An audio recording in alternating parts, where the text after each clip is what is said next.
Today's deck tech is all about those dungeons and where to delve them. Recently, I participated in a Baldur's Gate draft and rekindled my love for the initiative and how great it is to get double the triggers for everything. But to be able to fit all my favorite dungeon/initiative cards into the deck, I need a cool commander with Esper colors. Enter Bane. Speak of the devil, and he shall appear. Bane's here to provide not only perfect colors, but a cool and unique effect that even though it puts the choice in the hand of our opponents, we leave them with no good options. But first, a word from our sponsors, then onto the video. Many Magic the Gathering players love to express their own style, from playmats to dice, to the decks they choose to play, the sleeves, and the deck box. That's why I've teamed up with Arcane Fortress to bring you this gorgeous deck box, the Radiant. This deck box is super unique, featuring art on not just the outside, but the inside as well.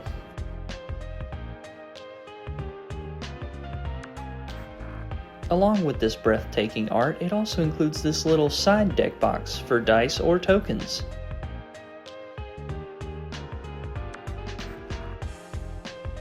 Firm, quality magnets are used to keep the deck box closed and connected with the rest of the box. The deck box can hold up to 100 single-sleeved cards, as you can see here, or 100 double-sleeved cards with room to spare for tokens, the commander, and whatever else you might want to try to slide in there.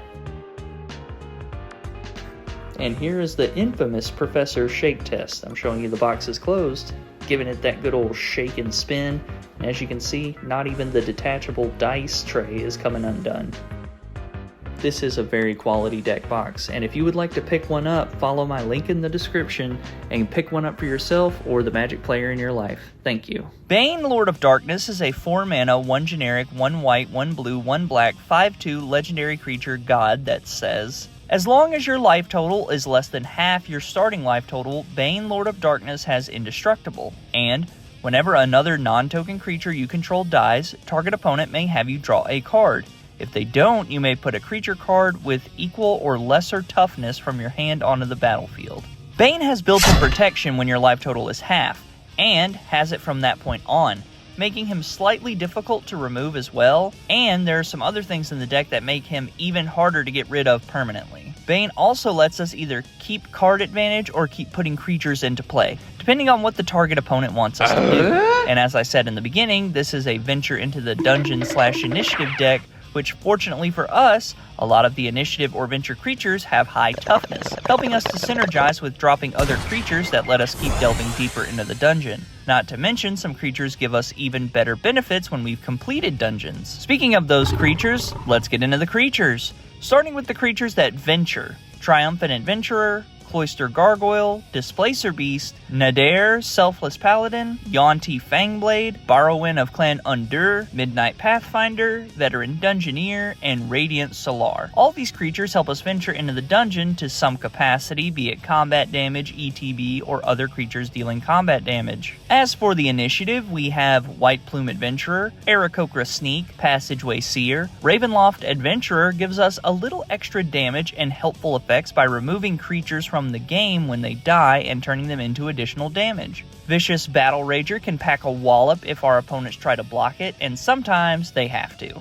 Feywild Caretaker, Goliath Paladin, Rilsa Rael Kingpin gives us the initiative, but once we've completed a dungeon, we can start getting in huge damage. And Tomb of Horrors Adventurer lets us copy the second spell we cast, but if we've completed a dungeon, we get to copy the spell twice. Now that the key pieces are out of the way, let's go over some of the value creatures. Viscera Seer and Woestrider are sack outlets. Mon Mystic Trickster draws us a card if we have the initiative, but if we've completed a dungeon, we get to draw 2 cards. And Safana Kalimport Cutthroat makes us a treasure, or 2 if we've completed a dungeon. Hama Pashar lets us double up dungeon room triggers. Shadowheart Dark Justicar can get us huge card draw and trigger Bane. Slithermuse has an evoke trigger, so it also sacrifices itself, which lets us trigger Bane, and we get to draw cards equal to whoever has the most cards. Teysa Karlov to double up our death triggers. Karmic Guide can come in off a Bane trigger and bring anything back. Moldrifter is a house, drawing us cards and getting us a Bane trigger.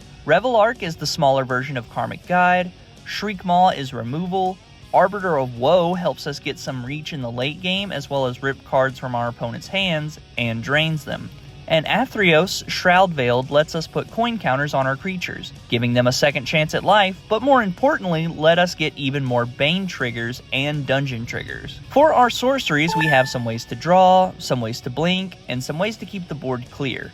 Bankrupt in Blood is card draw as well as Bane triggers. Fate's Reversal gets us creatures back to our hand from the grave, as well as lets us delve into the dungeon. Another Round is a huge blink spell, allowing us to get multiple ETB triggers, usually clearing dungeons with ease. Against All Odds is both a blink spell and reanimate spell sometimes, letting you do both. Divine Reckoning and Single Combat let us keep one creature alive while wiping the rest. However, if our commander's ability is active, this means we could keep 2 alive. Settle Beyond Reality is either blink or removal, or both sometimes. And lastly, Command the Dreadhorde lets us lower our life total, which we are fine with, as well as grab all the creatures we could want. In response, let's go to our instants. Corrupted Conviction and Village Rites are sack for card draw. Not Dead After All, Undying Malice, Undying Evil, and Fake Your Own Death let us get back those creatures for a second wind, if you will. Stroke of Midnight for removal. Vanish into Memory is huge draw for us, as well as protects or gets another trigger for a creature. And Necrologia is our budget ad nauseum, letting us pay life to draw cards. That way we have all the cards we could need to keep dropping things into play from Bane. For artifacts, we have Wayfarer's Bauble, Arcane Signet, Mind Stone, Decanter of Endless Water, Worn Power Stone, and Sabrek's Tome, which not only lets us add mana, but also comes with a nice ability that lets us cast a spell for free if we finished a dungeon. On to the enchantments. We play Vampiric Rites for both sack and card draw. Angelic Shield lets us boost our creature's toughness, which lets us drop bigger creatures into play. Dungeon Delver lets us get 2 triggers from our dungeons. Gossip's Talent is a phenomenal card in the 99, allowing us to do all the things we want to be doing. Dumping into the graveyard, attacking unblocked, and blinking. Castle, again, lets us cheat the toughness of creatures to get better creatures into play. And lastly, Underseller Sweep gives us the initiative, as well as makes us some bodies when we don't have the initiative. As for lands, we keep it basic. Command Tower, Shine Shadow Snarl, Tainted Field, Tainted Isle, 11 islands, 10 plains, and 11 swamps. No combos in the deck, though you can have some pretty explosive turns. The deck currently sits just under $18 and is a ton of fun to play. If you like the deck and want to upgrade, Displacer Kitten is going to generate a ton of value. Soul Herder is another one to consider adding for even more value. Teferi's Ageless Insight is going to make your opponents think twice before letting you draw off Bane's ability, as well as lets your draw spells go even further. Ad Nauseam will help you get cards, as well as keep your life total precariously balanced, and a Necropotence would also do something similar. Lastly, I would add a Reliquary Tower because we want to make sure our hand doesn't get discarded unless we want to discard it. This gives us the biggest choice of things to put into play off Bane's ability. Slicing into cards to cut. Triumphant Adventurer is good on a budget, but if you can upgrade to something that blinks it, it renders him useless. I'd cut it. Yuan-Ti Fangblade is in a similar boat, so I'd cut it as well. Slither Muse can help us if we are behind, but this one, I feel more often than not, your hand will be the fullest one at the table, so I'd cut it. And Underseller Sweep is good, but we can do better. I'd cut it. Well, that's the deck with some upgrades and cards to cut. Thank you so much for watching. Remember to comment a commander you would like to see built on a budget, or follow along on my mocks field to see what's cooking. Be sure to like, comment, and subscribe, as it goes a long way to supporting the channel, and I appreciate it greatly. Thank you so much for watching, and I will catch you in the next one.